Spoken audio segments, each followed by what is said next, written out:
प्रभु यीशु मसीह के मधुर और मीठे नाम में एक बार फिर से आप सबों को जय मसीह की।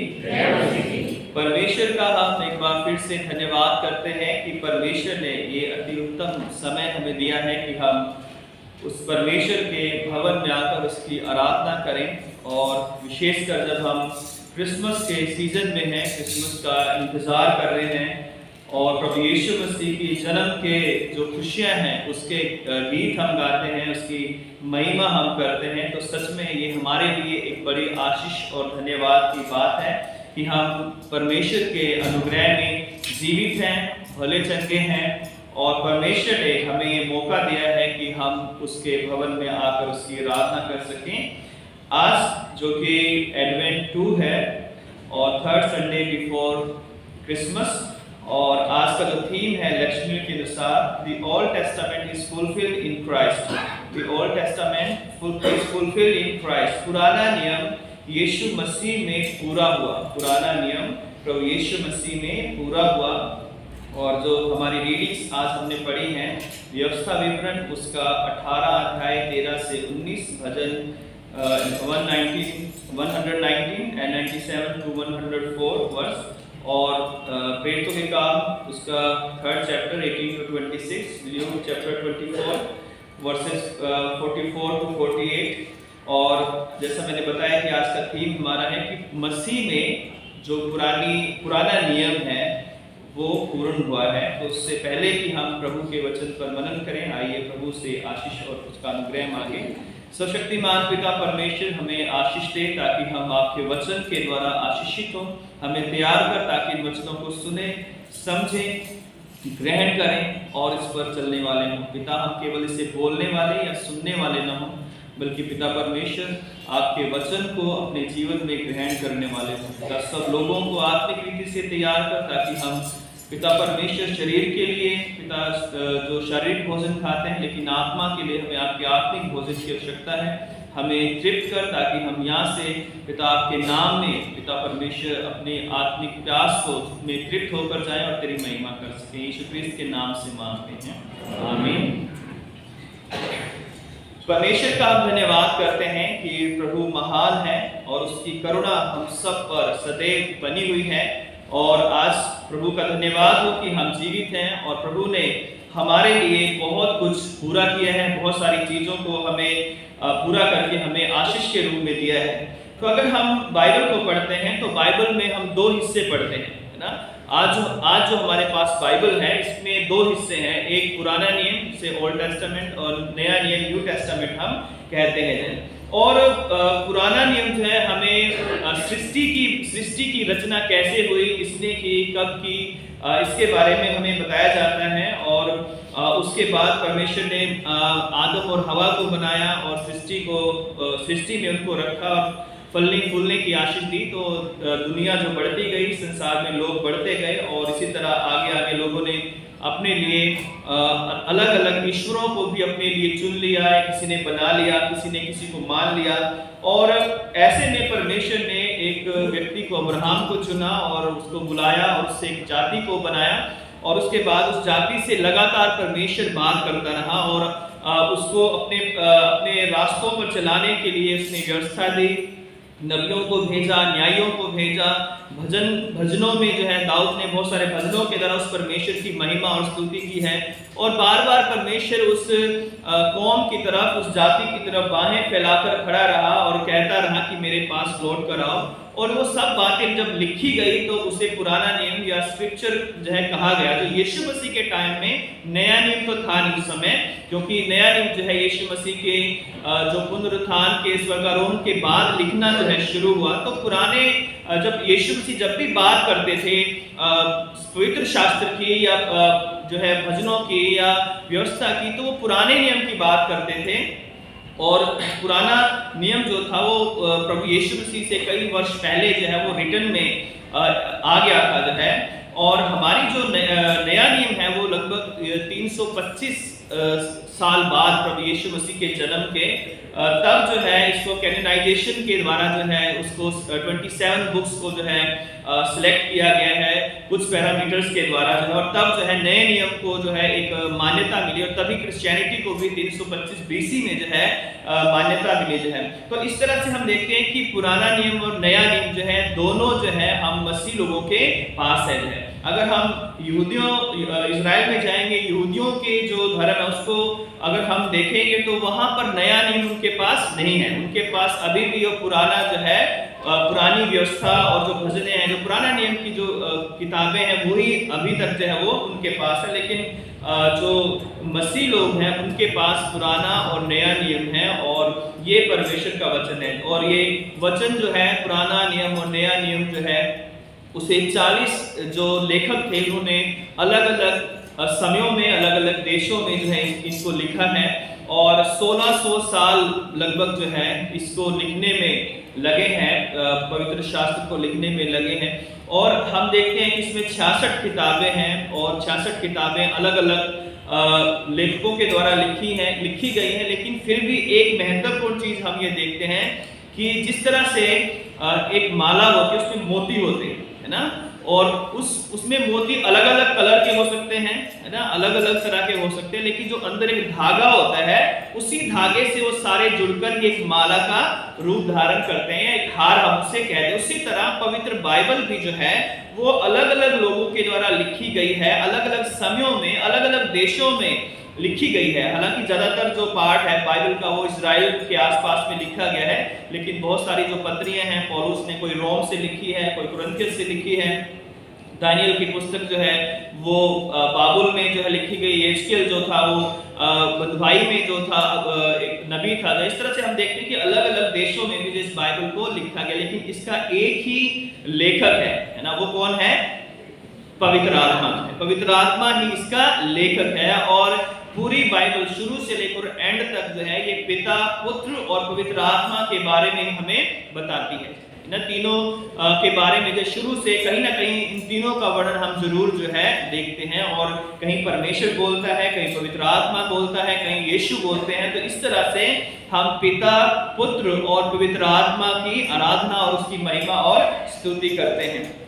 तो परमेश्वर ने जो है जब अपने लोगों को चुना था, तो जब लोग परमेश्वर की आज्ञाओं से भटक गए तो प्रभु ने जो नियम और विधियां और आज्ञाएं दी वो पुराने नियम में रिकॉर्ड की गई, और पुराना नियम जो है वो 39 बुक का एक संग्रह है, और उसमें जो है उस पुराने नियम में जो है जब लोगों ने परमेश्वर की ओर मुड़ने से इनकार किया तो हम देखते हैं कि परमेश्वर ने एक उद्धार की योजना बनाई है, और उसमें उस उद्धार की योजना का केंद्र प्रभु यीशु मसीह थे। और प्रभु यीशु मसीह के आने की जो भविष्यवाणियां हैं वो उत्पत्ति से लेकर और मलाकी की पुस्तक में बार बार अलग अलग तरीके से की गई हैं। उसके जन्म की भविष्यवाणियां की गई हैं, उसके पैदा होने की, उसके मरने की, उसके कामों की, उसके राज्य की, उसकी शिक्षाओं की, उसके क्रूस पर चढ़ने की, उसके द्वारा जिंदा होने की, उसके स्वर्ग में जाने की जो है सब भविष्यवाणियां पुराने नियम में हमें दी गई हैं या की गई हैं जो है। तो उन भविष्यवाणियों को की पूर्ति जो है हम पुराने नियम की जो भविष्यवाणी यीशु मसीह के विषय में की गई थी, जब यीशु मसीह आज से 2000 साल पहले जो है वो इजराइल के अंदर बैतलहम नामक जगह पर पैदा हुए, और उसके बाद उन्होंने जो जीवन जिया, जो शिक्षाएं दी, वो सारी ऑलमोस्ट भविष्यवाणियां वो पूरी हो चुकी है ना। एक भविष्यवाणी जो कि यीशु मसीह के सेकंड कमिंग की है, उसके न्याय की है, वो पूरी होनी बाकी है। अन्यथा जो भविष्यवाणियां थी वो सारी यीशु मसीह में पूरी करनी है। और इसलिए जब हम छठा कलमा जब हम अक्सर गुड फ्राइडे पे मनन करते हैं तो प्रभु यीशु मसीह ने कुछ और नहीं किया, किसी को कोई आज्ञा नहीं दी, किसी को कुछ काम नहीं बताया कि तुमने मेरे बाद ये करना है, ये नहीं करना है। तो उन्होंने एक बात कही थी कि पूरा हुआ जाए, पूरा हुआ। तो जब यीशु मसीह कह रहे थे कि पूरा हुआ, तो बहुत सारी जो उनके प्रति भविष्यवाणियां की गई थी उनके लिए, जो सारी भविष्यवाणियों को प्रभु यीशु मसीह ने अपने में क्या कर दिया था? पूरा कर दिया था। तो आज भी जो हमने वचन का हिस्सा पढ़ा है, तो वहां पर भी जब प्रभु यीशु मसीह जी उठे थे और जी उठने के बाद वो इमाउस के मार्ग पर कुछ लोग जा रहे थे, तो वहां पर वो दो लोगों के साथ वो हो लिए और वो प्रभु यीशु मसीह की चर्चा कर रहे थे। उसके बाद उनकी आंखें बंद थी, क्योंकि यीशु मसीह ने सब भविष्यद्वक्ता की पुस्तकों में से बता रहे थे, लेकिन अभी भी जो है उन्होंने यीशु को नहीं पहचाना था। जब वो घर में गए शाम को, उन्होंने उसे अपने घर में रोका और उन्होंने रोटी तोड़ी, तब उनकी आंखें खुल गई और उन्होंने पहचान लिया कि यही यीशु। वो वापस दौड़कर यरूशलेम में चले गए। उसके बाद प्रभु यीशु मसीह फिर उनको दिखाई दिए, अपने चेलों को दिखाई दिए और वहां जाकर उन्होंने ये बात कही कि फिर उसने उनसे कहा, ये मेरी वे बातें हैं जो मैंने तुम्हारे साथ रहते हुए तुमसे कही थी कि अवश्य है कि जितनी बातें मूसा की व्यवस्था और भविष्यवक्ताओं और भजनों की पुस्तकों में मेरे विषय में लिखी गई हैं, वे सब पूरी हो जाए। तो यहाँ पर हम देखते हैं कि प्रभु यीशु मसीह ने जो व्यवस्था, भजन और नबियों के भविष्यवाणियां जो नबियों ने की थी, वो प्रभु यीशु मसीह में पूरी हो चुकी हैं। जैसा मैंने भी बताया कि उसका मरना, उसका जीना, उसका पैदा होना, उसकी शिक्षाएं, उसके हर चीज के लिए जो है प्रभु यीशु मसीह की जो भविष्यवाणियां पूरी हुई। तो जब यीशु मसीह ने भविष्यवाणियों को पूरा किया, तो इसका मतलब ये नहीं है कि पुराना नियम खत्म हो गया है। बहुत सारे लोग ये शिक्षा देते हैं कि अब हमें पुराने नियम की आवश्यकता नहीं है, अब हम सिर्फ नए नियम के लोग हैं। बेशक हम नई व्यवस्था के लोग हैं, लेकिन अभी भी हम पुराने नियम की बहुत सारी बातों को मानते हैं और बहुत सारी बातें जो यीशु ने पूरी कर दी हैं उनको हम नहीं फॉलो करते हैं, है ना। हम पुराने नियम को मानते हैं, लेकिन बहुत सारी बातें जो यीशु मसीह ने हमारे लिए पूरी कर दी हैं उनको हम नहीं मानते हैं। लेकिन बहुत सारी बातें जिनको यीशु मसीह ने भी माना है, हम उनको आज भी मानते हैं। तो हमारे लिए जो है पुराना नियम और नया नियम दोनों ही महत्वपूर्ण है। इसलिए मत्ती 15, 17, 18 में यीशु मसीह ने कहा था कि यह न समझो कि मैं व्यवस्था या भविष्यवक्ताओं की पुस्तकों को लोप करने आया हूँ, लोप करने नहीं परंतु उन्हें पूरा करने आया हूँ। क्योंकि मैं तुमसे सच कहता हूँ कि जब तक आकाश और पृथ्वी टल ना जाए, तब तक व्यवस्था से एक मात्रा या एक बिंदु भी बिना पूरा हुए नहीं टलेगा। तो यीशु मसीह उस व्यवस्था को या उस पुराने नियम के जो पवित्र शास्त्र है उसको वो कह रहे हैं कि मैं इसे खत्म करने के लिए नहीं आया, मैं इसे लोप करने के लिए, विलुप्त करने के लिए नहीं आया कि पूरी तरह से समाप्त हो जाए, परंतु मैं इसे पूरा करने के लिए आया हूं, ताकि जो है जो भविष्यवाणियां, जो बातें मेरे विषय में लिखी गई हैं उनको मैं पूरा कर सकूं। तो इसका मतलब है कि बहुत सारी चीजें हैं जो यीशु मसीह ने पूरा कर दी हैं। अब जो जिनको पूरा कर दिया गया है उन्हें हमें पूरा करने की आवश्यकता नहीं है, लेकिन बहुत सारी ऐसी बातें हैं जो अभी पूरी नहीं हुई हैं, वो उनको यीशु मसीह ने भी मानने के लिए कहा है और हम भी उनको जो है मानते हैं। अगर हम नए नियम को पढ़ें तो कम से कम आधा जो नया नियम है वो पुराने नियम से जो है लिया गया है, या पुराने नियम की आयतों को दोबारा से यीशु मसीह ने या पौलुस ने या पतरस ने या प्रकाशित वाक्य में हम देखें तो जो ज्यादातर नए नियम का हिस्सा है वो पुराने नियम के बैकग्राउंड से। अगर हम पुराने नियम हमारे पास नहीं है तो हम नए नियम को कभी समझ नहीं सकते ना। इसलिए जो है हम जो प्रभु ने व्यवस्था को पूरा किया है, उस व्यवस्था यानी पुराने नियम की जो है बातों को, जो 10 आज्ञाएं हैं या उससे रिलेटेड बातें हैं, या भजनों में भविष्यवक्ताओं ने जो बातें हमें पश्चाताप के लिए और प्रभु की ओर फिरने के लिए बोली हैं, उन सब को हम आज मानते हैं। दूसरी बात हम यहाँ देखते हैं कि प्रभु यीशु मसीह ने खुद को खुद शापित बनकर वो उसने हमें जो है व्यवस्था के श्राप से मुक्त कर लिया है ना। उसने खुद शापित बनकर हमें व्यवस्था के श्राप से मुक्त कर लिया। अगर हम पुराने नियम को देखें तो पुराने नियम का जो आधार था वो व्यवस्था थी। जो भी किसी का निर्णय होता था, न्याय होता था, वो परमेश्वर के साथ है या नहीं, उसका आधार व्यवस्था थी। और व्यवस्था को मानना हर एक यहूदी के लिए बहुत ही जरूरी था, और जब व्यवस्था को लोग मानते थे तो उसे पूरी तरह मानना बहुत ही जरूरी था, क्योंकि जो व्यवस्था को नहीं मानता था वो दंड के योग्य ठहराया जाता था। उस पर अलग अलग तरह के दंड उस पर लगाए जाते थे। किसी को पत्थरवा करके मारा जाता था, या किसी को अलग अलग तरीके से दंड लिखे गए थे कि अगर किसी कोई आंख फोड़ेगा तो आंख के बदले आंख, दांत के बदले दांत, कान के बदले कान जो है। तो ऐसी जो आज्ञाएं थी उसमें जो है प्रभु यीशु मसीह ने हम वो सारी जो आज्ञाएं थी या सारा जो दंड था वो अपने ऊपर लेकर जो है हमें जो है उससे आजाद कर दिया। अगर हम गलतियों उसका 3रा अध्याय उसकी 10 आयत से अगर हम पढ़ते हैं तो वहां पर पौलुस इस बात को बड़ा अच्छे से एक्सप्लेन करता है। लिखा है कि सो जितने लोग व्यवस्था के कामों पर भरोसा रखते हैं वे सब श्राप के अधीन हैं, क्योंकि लिखा है कि जो कोई व्यवस्था की पुस्तक में से लिखी हुई सब बातों को करने में स्थिर नहीं रहता वह श्रापित है। व्यवस्था का ये रूल था, अगर आपने 100 नियम है, अगर 99 मान लिए, एक तोड़ दिया तो वापस आपको फिर वहीं से एक से स्टार्ट करना पड़ेगा। फिर ऐसा ही है, अगर आपने 50 मान लिए, 50 नहीं छोड़ दिए तो भी आप दंड के योग्य ठहराए जाते थे। लेकिन यहाँ पर हम देखते हैं कि प्रभु यीशु मसीह खुद हमारे लिए वो श्रापित बन गए थे। फिर लिखा है पर यह बात प्रकट है कि व्यवस्था के द्वारा परमेश्वर के यहाँ कोई धर्मी नहीं ठहरता, क्योंकि धर्मी जन विश्वास से जीवित रहेगा। अगर व्यवस्था को हम मानते रहते तो आज हम में से कोई भी व्यक्ति अपने आप को धर्मी कहलाने के योग्य नहीं था। पर यह व्यवस्था का विश्वास से कुछ संबंध नहीं है, पर जो उनको मानेगा वह उनके कारण जीवित रहेगा। जो व्यवस्था को मानेगा उसके कारण वो जीवित रहेगा। मसीह ने जो हमारे लिए श्रापित बना, मसीह ने जो हमारे लिए श्रापित बना, हमें मोल लेकर व्यवस्था के श्राप से छुड़ाया, क्योंकि लिखा है जो कोई काट पर लटकाया जाता है वह श्रापित है। तो यदि हम व्यवस्था के अधीन आज होते पूरी तरह से है, जो व्यवस्था मूसा के द्वारा जो नियम दिए गए हैं, अगर हम उनको फॉलो करते तो आज हम भी जो है वो श्रापित होते और हम दंड के योग्य ठहराए जाते। लेकिन प्रभु यीशु मसीह का हम धन्यवाद करते हैं कि लिखा है कि वो हमारे लिए खुद श्रापित बन गया और हमें श्राप से मुक्त कर लिया, हमें उसने आजाद कर लिया और हमें उसने आजाद कर अपने बेटे बेटियां बना दिया। अगर हम गलातियों 4:4 पढ़े तो लिखा है कि जब समय पूरा हुआ तो परमेश्वर ने अपने पुत्र को भेजा जो स्त्री से जन्मा और व्यवस्था के अधीन उत्पन्न हुआ, ताकि व्यवस्था के अधीनों को मोल लेकर छुड़ा ले और हमको लेपालक होने का पद मिले।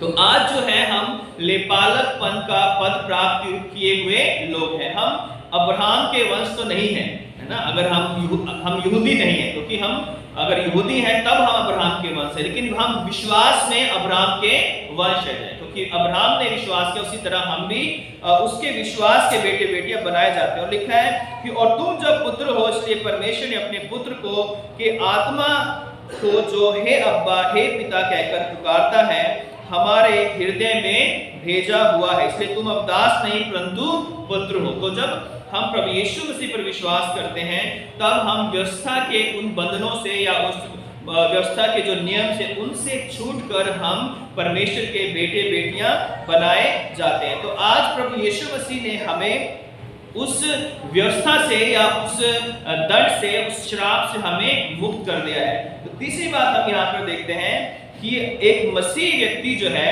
या विश्वासी जो है वो व्यवस्था के अधीन नहीं है, क्योंकि हम नई सृष्टि बनाकर व्यवस्था से स्वतंत्र कर दी गई है। आज हम पुराने नियम की व्यवस्था को नहीं मानते, हम भजनों को और अन्य बहुत सारी पुस्तकों को मानते, व्यवस्था की भी बहुत सारी बातों को हम मानते हैं, लेकिन कुछ बातें जैसे मैंने बताया था शुरू में कि जो बातें यीशु मसीह ने पूरी कर दी हैं अब हम उनको नहीं मानते हैं। तो बहुत सारी बातें हैं जो यीशु मसीह ने पूरी की है, लेकिन एक दो बातें जो इंपॉर्टेंट है मैं आपके साथ बांटना चाहता हूं। पहली बात की जो व्यवस्था थी उसमें हर एक काम के लिए, हर पाप क्षमा के लिए लहू का बलिदान दिया जाता था, है ना। हम जानते हैं कि यीशु मसीह जब पैदा हुए थे तो पंडुकों का जोड़ा जो है यीशु मसीह के जो है पहलोठेपन का जो पहलोठा जो है परमेश्वर के लिए अर्पित किया जाता था, तो पहलोठे को छुड़ाने के लिए एक बलिदान दिया जाता था, जो गरीबों के लिए वो पक्षियों का जोड़ा था और अमीरों के लिए जो जिनके पास पैसा था वो मेमने या अन्य चीजें जो है वो खरीद सकते थे। तो अगर हम लय व्यवस्था का पढ़ेंगे, अगर हम कुछ निर्गमन का हिस्सा पढ़ेंगे तो वहां पर हमें बताया गया है कि कौन कौन से बलिदान हमें करने हैं और उनके द्वारा हमें पापों की क्षमा मिलेगी। होम बलि, पाप बलि, मेल बलि, दोष बलि, तरह तरह के जो बलिदान जो थे वो हमें चढ़ाने पड़ते थे व्यवस्था के अनुसार। लेकिन आज हम मेल बलि, पाप बलि, दोष बलि, होम बलि या किसी बछड़े या किसी बकरे या किसी मेमने का लहू जो है हम वेदी पर नहीं चढ़ाते। हम कोई बछड़ा लेकर या बकरा लेकर या भेड़ लेकर या कबूतर लेकर हम चर्च में नहीं आते। क्यों नहीं आते? हम व्यवस्था के कुछ भाग को मानते हैं, लेकिन इस भाग को यीशु मसीह ने पूरा कर दिया है। अगर हम इब्रानियों की पत्री पढ़ेंगे तो यीशु मसीह ने स्वयं को बलिदान करके खुद जो है अपना सेक्रीफाइस देके जो अब हमें उन सब सेक्रीफाइसेस से जो है क्या कर लिया है, छुड़ा लिया है। अब हम धन्यवाद की भेंट लेकर परमेश्वर के भवन में आते हैं, ना कि हम जो है अपने दोष बलि या पाप बलि या होम बलि या मेल बलि लेकर परमेश्वर के भवन में आते हैं, है ना। तो अब हम धन्यवाद की भेंट लेकर आते हैं। जो भी हम लेकर आते हैं आज वो धन्यवाद के रूप में हम परमेश्वर के भवन में लेकर आते हैं, ना कि हमारे पाप बलि और दोष बलि के एवज में हम जो है परमेश्वर को दे देते हैं कि हमारा पाप जो है, हम कुछ भी हम करते हैं गलत काम और हम संडे को या आए और आकर हम एक बकरा दे दें जो है, उसके सींगों पर हम लहू लगा दें, उसे छोड़ दिया जाता था, कई चीजों को बलिदान किया जाता था। और वो जो मेमना जो बकरा होता था जो है, उस बकरे को जो है जंगल में भेज दिया जाता था और कहते थे कि ये हमारे सब गुनाहों को लेकर जो है हमसे दूर चला गया। लेकिन अब हम क्या है, अब हम उस लहू को लेकर या उस दोष पाप बलि को लेकर जो है नहीं आते। अब हम परमेश्वर के लहू के द्वारा खरीदे गए, प्रभु यीशु मसीह के लहू के द्वारा हमें शुद्ध कर दिया गया। इसलिए यीशु मसीह स्वयं खुद बलिदान होकर उसने हमारे लिए सारे बलिदानों को समाप्त कर दिया है। तो जब हम प्रभु यीशु मसीह की व्यवस्था को मानते हैं, नई सृष्टि बनाए गए हैं, तो हम कई चीजें मंदिर संबंधी कई चीजों को हम जो है पुराने व्यवस्था के अनुसार फॉलो नहीं करते। यहूदियों के लिए मंदिर जो था वो उनकी वर्शिप का एक सेंटर था, है ना। तो जहां मंदिर यरूशलेम में था और हर एक यहूदी को ये जरूरी था कि वो अपने सारे पर्व बनाने के लिए, अपने सारे बलिदान चढ़ाने के लिए, वो कहीं भी दुनिया के कोने में हो, उसे यरूशलेम में आना पड़ता था। इसलिए हम यीशु मसीह के टाइम में देखते हैं कि बड़ी भीड़ जो है वो त्योहारों पर जो है अलग अलग देशों से आती थी। अगर हम पेंटिकोस्ट के दिन जब हम देखते हैं तो वहां पर भी कितने लोग कई देशों से आए हुए थे फसह का पर्व जो है मनाने की। उसके बाद 7 वीक्स के बाद जो है 49 डेज के बाद जो है एक और जो पेंटिकोस्ट का पर्व जो है मनाया जाता था। तो बड़े बड़े देशों से, दूर दूर देशों से लोग यहूदी आकर वहां पर उस मंदिर में आकर उसकी आराधना, परमेश्वर की आराधना करते थे और अपने बलिदान जो लहू के बलिदान थे वो सिर्फ मंदिर में ही चढ़ाए जाते थे और इसलिए लोग दूर दूर से आते थे जो है। तो उनके लिए जो है मंदिर बहुत ही ज्यादा महत्वपूर्ण था। मंदिर के बिना उनका कोई कहीं भी आराधना का गुजारा नहीं होता था जो है। और इसी तरह से जो जितने बलिदान, भेंट, दोष बलि, पाप बलि जो चढ़ाई जाती थी वो सब उनको यरूशलेम में आकर चढ़ाना पड़ता था। और इसी कारण जो है वहां पर भ्रष्टाचार भी फैल गया था, जैसे कि उन जो वहां के लोग थे यीशु मसीह के समय में, वो लोगों को उन्हीं जो भेंटों में जो है उनको वो लूटना शुरू कर दिया था। लेकिन नए नियम में जो है मंदिर का जो कॉन्सेप्ट है वो बदल गया है ना। चर्च जो है वो उस मंदिर के आधार पर नहीं है जो मूसा के द्वारा जो वो वेदी बनाई गई थी, तंबू बनाया गया था, जो आज्ञाएं दी गई थी, तो उसमें बताया गया था कि क्या क्या करना है, क्या क्या नहीं करना है। आज हम जो हैं दो तरह के जो है नए नियम का जो कॉन्सेप्ट है। पहली बात कि प्रभु यीशु मसीह ने कहा कि जहां भी 2 या 3 मेरे नाम से एकत्रित होते हैं, इकट्ठा होते हैं, मैं उनके बीच में क्या होता हूं, हाजिर होता हूं। उसके लिए जो है किसी बिल्डिंग की जरूरत नहीं है। आप घर में, परिवार में, कहीं भी चलते फिरते आप ट्रैवलिंग कर रहे हैं, गाड़ी रोककर आप प्रार्थना करोगे तो वही क्या है, परमेश्वर वहां पर मौजूद है। तो मंदिर से संबंधित जो और बहुत सारी चीजें थी, जैसे तुम ये करना, वो करना, ऐसा मत करना, जो है एक पवित्र स्थान रखना, उसमें पर्दा लगाना जो है, क्योंकि नए नियम में प्रभु यीशु मसीह की मृत्यु पर वो पर्दा क्या हो गया था, है फट गया था। अब जो है वो पवित्र स्थान, महापवित्र स्थान, और वो सिर्फ महायाजक ही वहां पर जाएंगे, साल में एक बार ही जाएंगे, वो भी अपनी कमर पर जो है ये गर्डल जो दोबारा से आगे आ जाए, इस गर्डल को बांध कर जाते थे। अगर वो कोई अपवित्र व्यक्ति अंदर चला गया तो उस गर्डल से लोग उसको खींच लिया जाता था, है ना। अगर उसकी मृत्यु वहां पर हो गई तो ये कमर में उसके बांधा जाता था जो है, ताकि जो है वो व्यक्ति जब अगर वो मर जाए, जिंदा ना आए लौट के, तो उसको वो बाहर से कोई अंदर नहीं जा सकता था, उसको खींचकर निकाल दिया जाता था, उसकी लाश को जो है, अगर वो मर जाता था। लेकिन नए नियम में जो चर्च है वो परमेश्वर का मंदिर है। और चर्च के लिए, चर्च का मतलब बिल्डिंग नहीं होता है ना। चर्च जो है वो लोगों का समूह होता है, विश्वासियों का समूह जो है, ग्रीक में जो एक्लीसिया जो वर्ड है उसका मतलब होता है कि विश्वासियों का समूह, और विश्वासियों का समूह कहीं भी इकट्ठा हो सकता है। ठीक है, हम बिल्डिंग है हमारे लिए सौभाग्य है, लेकिन जिन लोगों के पास बिल्डिंग नहीं है तो क्या हम उन्हें चर्च नहीं मानेंगे? चर्च जो है हमारा परिवार भी एक छोटा चर्च है, हमारे कलीसिया जो लोग हैं वो चर्च है, ना कि बिल्डिंग जो है एक हमारा जो चर्च है। इसलिए जो है हम उस मंदिर के अनुसार जो अपने जो पुराने नियम का मंदिर का जो कॉन्सेप्ट था, आज यीशु मसीह हमारी आराधना का केंद्र बिंदु है ना। आज मंदिर हमारे लिए केंद्र बिंदु नहीं है, लेकिन यीशु मसीह स्वयं हमारे लिए आराधना का, हमारी वर्शिप का, हमारी प्रशंसा का केंद्र बिंदु है। दूसरी बात जो है इसका एक और जो मैंने बताया, दो कॉन्सेप्ट है। दूसरा कॉन्सेप्ट ये है कि यीशु मसीह का जो वचन है, अगर हम पहला कुरिन्थियों में पढ़ते हैं 3:16 में, तो वहां पर पौलुस कहता है कि क्या तुम नहीं जानते कि तुम क्या हो? परमेश्वर का मंदिर हो, और परमेश्वर का आत्मा तुम्हारे अंदर वास करता है, और जो कोई इस मंदिर को नाश करेगा परमेश्वर उसे भी नाश करेगा। यानी अब जो है हमारी आराधना का केंद्र बिंदु यीशु मसीह है, जहां कहीं भी हम एकत्रित होते हैं यीशु मसीह वहां पर हाजिर है। दूसरा, यीशु मसीह ने कहा कि अब तुम उस मंदिर पर भरोसा मत रखो जो सुलेमान ने बनाया था, टूट गया। उसके बाद फिर नेहमिया एजरा ने उसे बनाने की कोशिश की, बनाया उसे, फिर वो टूट गया।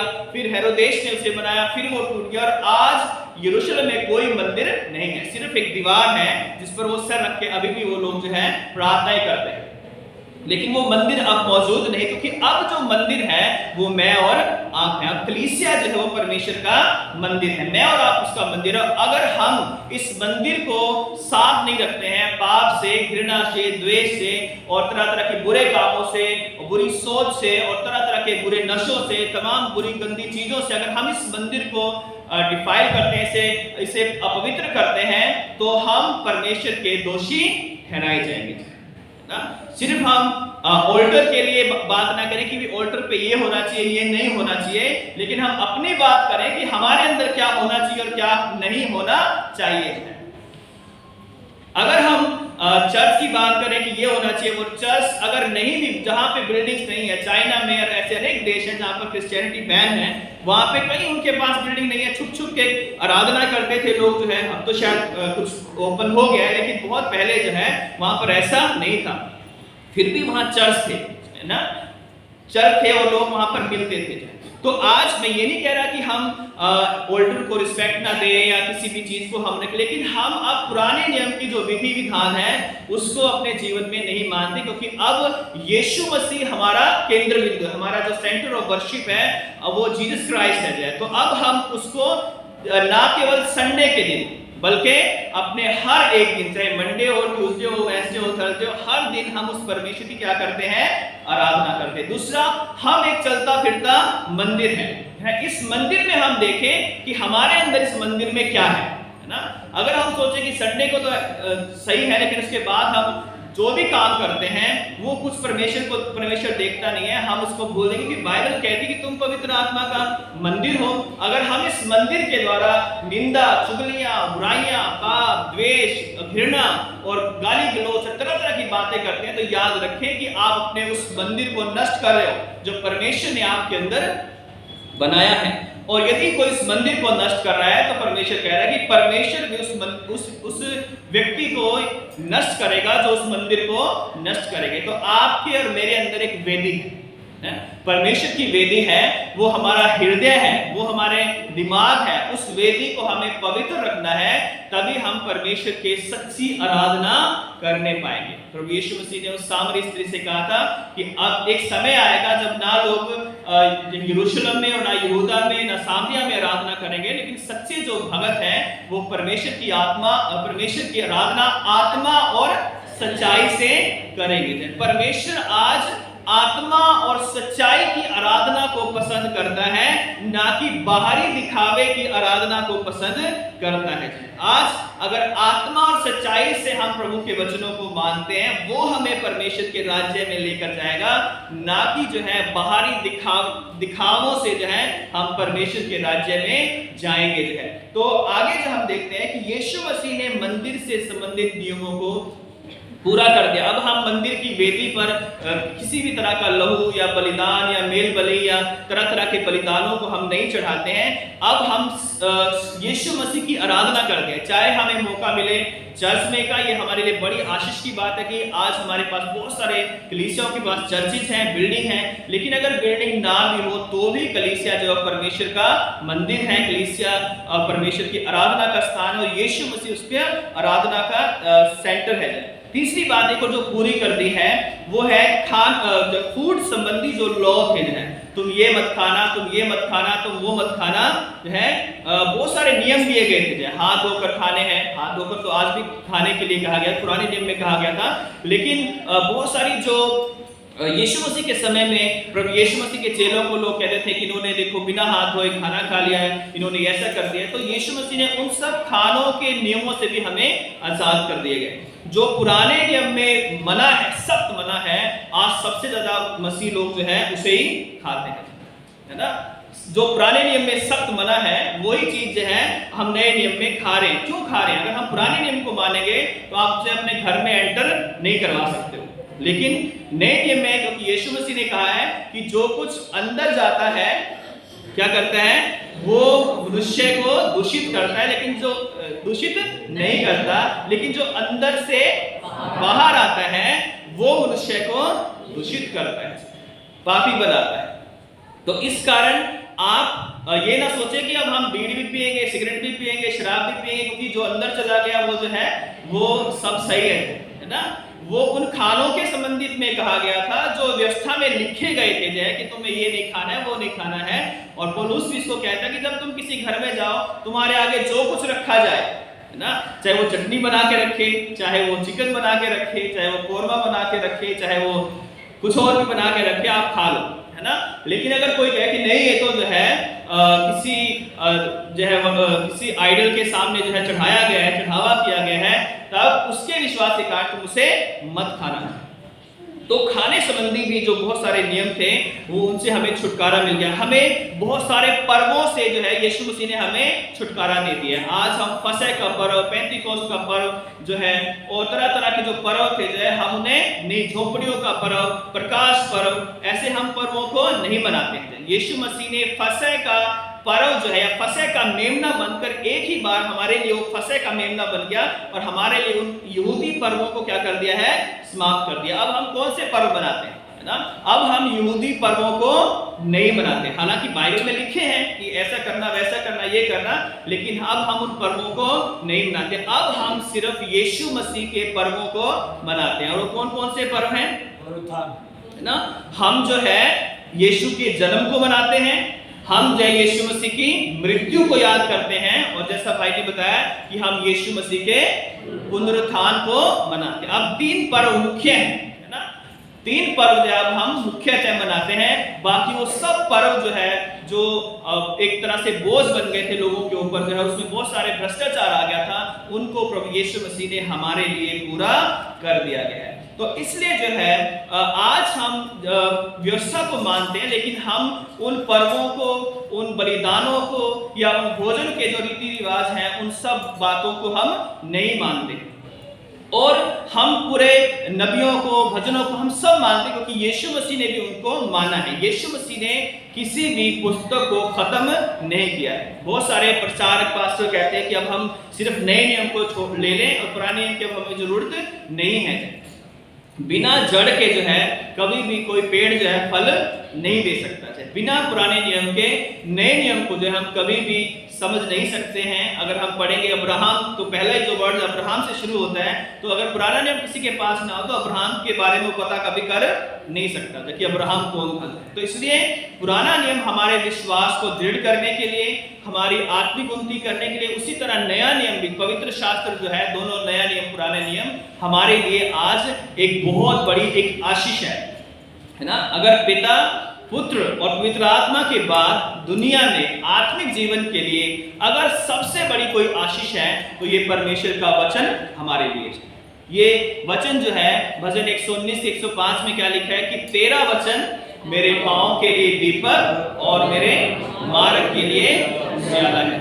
तेरे वचन से प्रीति रखने वालों को बड़ी शांति मिलती है। तेरे वचन पढ़ने से जो है दाऊद कहता है कि मैं बुद्धिमानों से भी कहीं अधिक बुद्धि रखता हूं। तो वचन के बारे में बहुत सारी बातें लिखी हुई हैं। तो आज जबकि वचन कई मायनों में पूरा किया गया है प्रभु यीशु मसीह के द्वारा, कई बलिदान सब पूरे कर दिए गए हैं, तो आज हमें प्रभु यीशु मसीह के वचनों को सुनना है। जब अगर हम मूसा की बात को पढ़ें तो उसने कहा कि मैं एक नबी, जब परमेश्वर ने मूसा को कहा कि एक नबी भेजूंगा और उसकी बातों को तुम सुनना, और जो कोई इसकी बात को नहीं सुनेगा वो अपने लोगों में से नष्ट कर दिया जाएगा।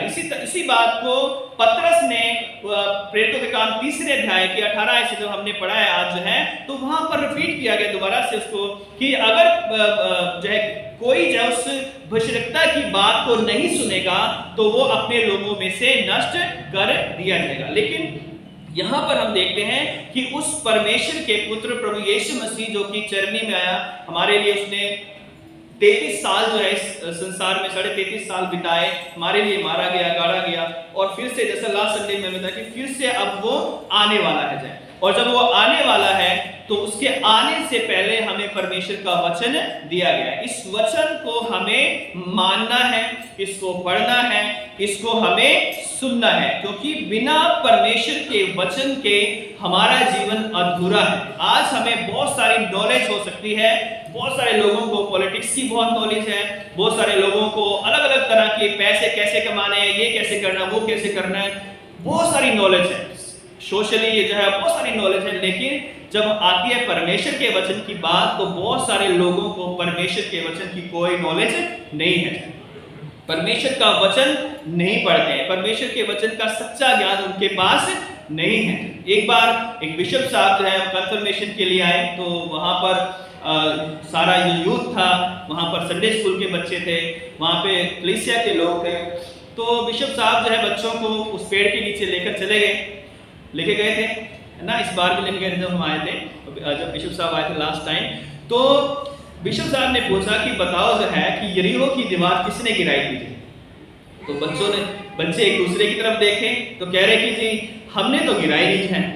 तो किसी ने कहा कि ये शरारती है, जॉन नाम का लड़का था, इसने जरूर कुछ ना कुछ कारस्तानी की होगी। जब सब उसकी तरफ देखने लगे, वो कहने लगा जो है मैंने नहीं गिराई जो है यरीहो की दीवार है ना। तो साथ में टीचर थे, संडे स्कूल के भी थे, और दूसरे भी कुछ लोग थे जो है जो कि उनको तैयार कर रहे थे जो है। तो वो आए और आके बिशप साहब के सामने खड़े हो, बिशप साहब हमारे बच्चों पे इल्जाम मत लगाओ, हमारे बच्चे ऐसे नहीं हैं जो कि किसी की दीवार को तोड़कर आज यहाँ पर चर्च में आए। तो हमारे बच्चों ने किसी की दीवार नहीं तोड़ी है। पास्टर कमेटी का भी ऑफिस में साथ ही था, तो वहाँ पे सेक्रेटरी साहब ने सुन लिया कि बिशप साहब कुछ तोड़ने तोड़ाने की बात जो है कर रहे हैं, और कह रहे हैं कि वहां पर जो है यरीहो की दीवार जो है किसने कर दी जाए। तो एक भाई साहब भड़क गए, लोग बिशप साहब जब भी आते हैं पैसे की बात करते हैं। अब देखो जो है इन्होंने पता नहीं कौन सी दीवार की बात कर रहे हैं, तो कमेटी को फटाफट बुलाया साइड में कि जो है देखो भाई मैं सही से कह रहा हूँ, बिशप साहब जो है दीवार तो तोड़ी गई है ना, कितने भी पैसे मांगे हमारे पास फंड नहीं है देने के लिए, एक भी फंड हम बिशप साहब को नहीं देंगे। पहुंच गए बिशप साहब के पास है कि बिशप साहब दीवार किसने भी गिराई हो हमें नहीं पता है, लेकिन कमेटी के पास फंड नहीं है, हम डायसिस को फंड जो है एक भी नहीं देंगे, हमसे जो है फंड की मांग मत करना है। और इसी तरह ये इश्यू जो है वो बढ़ता गया। क्यों बढ़ता गया था इश्यू जो है? एक सिंपल सी बात पूछी थी कि यरीहो की दीवार किसने गिराई है। तो ये तो बाइबल की बात है, बाइबल में लिखा हुआ यहोशू की पुस्तक में यरीहो की दीवार किसने गिराई है। तो यहाँ पर हम देखते हैं कि जब वचन का ज्ञान नहीं होता है तो बहुत सारी जो है मिसअंडरस्टैंडिंग क्रिएट हो जाती है। और यहाँ पर बच्चों को या बड़ों को किसी को भी वचन का ज्ञान नहीं था। जब पूछा गया है तो अधूरा ज्ञान जो है वो जो है उससे ज्ञान ना होना ही जो क्या होता है बेहतर होता है। अगर हम मसीह हैं तो हमें परमेश्वर के वचन का ज्ञान होना बहुत ही जरूरी है। होशे 4:6 में लिखा है कि मेरे ज्ञान के ना होने से मेरी प्रजा नाश हो रही है, मेरे ज्ञान के ना होने से मेरी प्रजा नाश हो रही है। तो आज परमेश्वर मुझसे और आपसे ये चाहता है कि जब हमारे लिए प्रभु यीशु मसीह ने पुराने नियम की बहुत सारी चीजों को पूरा कर दिया है, आज हमारे उद्धार का काम पूरा कर दिया है। आज हमारे लिए मुक्ति का रास्ता खोल दिया गया है। वो चरनी में आया था, आकर उसने हमारे लिए जो है इंसान का रूप धारण किया, हमारे लिए अपमानित हुआ, हमारे लिए कोड़े खाए, हमारे लिए क्रूस उठाया, हमारे लिए जिंदा हुआ, हमारे लिए वो स्वर्ग में गया, हमारे लिए जो है वो दोबारा से आने वाला है। और जब वो आने वाला है तो उसके लिए हमें तैयारी करनी है, और बिना पश्चाताप के, बिना उसकी ओर फिरे, बिना उसकी ओर मुड़े हम कभी जो है उसके लिए अपने आप को तैयार नहीं कर सकते। और इसलिए लिखा हुआ है लूका 24 में कि और यरूशलेम से लेकर सब जातियों में मन फिराव का और पापों की क्षमा का प्रचार उसी के नाम से किया जाए। किसके नाम से किया जाएगा? प्रभु यीशु मसीह के नाम से। तो आज अगर मैं यहाँ पर खड़ा हूँ, मेरे से पहले यहाँ लोग खड़े थे, मेरे बाद जो लोग आएंगे, अगर वो ये ना बताएं आपको कि बिना पापों की क्षमा और बिना जो है मन फिराए हम जो है स्वर्ग में नहीं जा सकते हैं, तो फिर हम टाइम पास करने वाले होंगे। हम यहाँ पर टाइम पास करने नहीं आए, बल्कि बताने आए कि मन फिराओ, पश्चाताप करो, प्रभु यीशु मसीह पर विश्वास करो, क्योंकि वो दोबारा से आने वाला है। और जो कोई उस पर विश्वास करेगा वो उद्धार पाएगा। जो कोई अपने पापों से तौबा करके, पश्चाताप करके, दीन और नम्र होकर उसकी ओर मुड़ेगा, उसके लाल रंग के गुनाहों को भी वो हिम के समान श्वेत कर देगा। और जो अपने घमंड में रहेगा कि नहीं, मेरे बाप दादा ईसाई थे और मुझे पश्चाताप की, बाइबल पढ़ने की, वचन सुनने की, प्रार्थना करने की, उसकी संगति में आने की, उसके साथ समय बिताने की जरूरत नहीं है, तो वो लोग जो है बाहर खड़े होंगे और कहेंगे कि हे प्रभु, हमने तेरे नाम से क्या कुछ नहीं किया। हमने इतनी डोनेशन दी, हम इतने साल पास्टर कमेटी में रहे, हमने इतने गाने गाए, हमने इतनी प्रीचिंग की, इतनी कलीसियाओं को हमने प्रचार किया, क्योंकि न्याय का जो आरंभ है वो परमेश्वर के लोगों से शुरू होगा। उनका क्या ठिकाना होगा जो परमेश्वर का भय नहीं मानते हैं। तो आज प्रभु का वचन हमें ग्रहण करने की जरूरत है, प्रभु का वचन हमें मानने की जरूरत है, क्योंकि ये वचन जो है हमारे जीवन का मार्ग है, हमारे जीवन की रोटी है।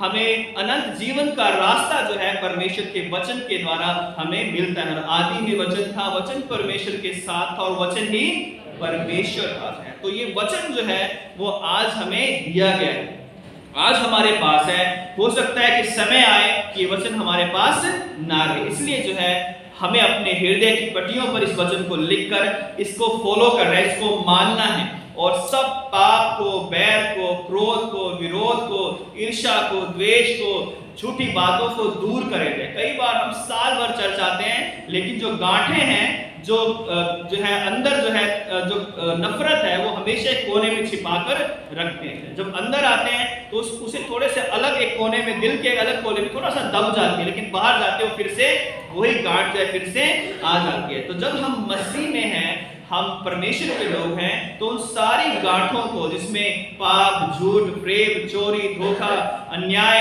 या घृणा या द्वेष या चुगलियां जो है, ये तरह तरह की बुरी बातें उसमें हम कोठली बांध कर रखे हुए हैं, उन कोठलियों को हम बाहर जो है कूड़े में फेंक कर आए, तभी हम पवित्र हृदय से परमेश्वर की आराधना कर सकते हैं। क्योंकि परमेश्वर का वचन दो धारी तलवार है, जो ये हृदय में आर पार छेदता है और गुद्दे गुद्दे को क्या कर देता है, ये शुद्ध करता है और उसको पवित्र कर देता है। और दोनों के लिए, सुनाने वाले के लिए, सुनने वाले के लिए, दोनों के लिए उतना ही जो है ये महत्वपूर्ण है। इसलिए हम प्रभु के वचन को थामे, बाइबल को जो है अपने घर ना छोड़े, जब हम चर्च आए तो इसको लेकर आएंगे, क्योंकि जो है ये हमारे लिए हमारा जो हथियार है, आत्मा की तलवार है। परमेश्वर के वचन को, अपनी बाइबल अलग होनी चाहिए, हर एक व्यक्ति की बाइबल अपनी पर्सनल होनी चाहिए, बच्चों की अलग होनी चाहिए, माँ बाप की अलग होनी चाहिए, बुजुर्गों की अलग होनी चाहिए, और हर व्यक्ति इस बाइबल को पढ़े, क्योंकि ये हमें परमेश्वर के ज्ञान के, परमेश्वर के जीवन के बारे में बताती है। तो प्रभु जो है आप सबों की सहायता करें, अपना अनुग्रह दें कि हम परमेश्वर के वचन को ग्रहण करें, उसे अपनाएं और इस पर चलें, क्योंकि जब हम इसको चलेंगे, इस पर चलेंगे, तभी हम परमेश्वर के राज्य में दाखिल होने पाएंगे। परमेश्वर आप सबों को आशीष दे। आइए प्रार्थना करें।